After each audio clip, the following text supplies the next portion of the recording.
5. ஒருத்தி மகனாய் பிறந்து ஓரிரவில் ஒருத்தி மகனாய் ஒளிந்து வளர தரிக்கிலனாகி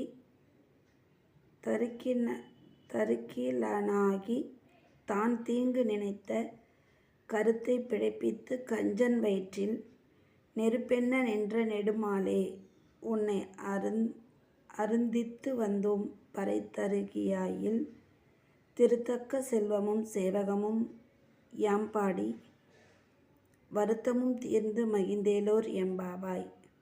ஒருத்தி மகனாய் பிறந்து ஓரிரவில் ஒருத்தி மகனாய் ஒளித்து வளர தரிக்கிலனாகி தான் தீங்கு நினைத்த கருத்தை பிழைப்பித்து கஞ்சன் வயிற்றில் நெருப்பென்ன நின்ற நெடுமாலே உன்னை அருந்தித்து வந்தோம் பறை தருகியாயில் திருத்தக்க செல்வமும் சேவகமும் யாம்பாடி வருத்தமும் தீர்ந்து மகிழ்ந்தேலோர் எம்பாவாய்.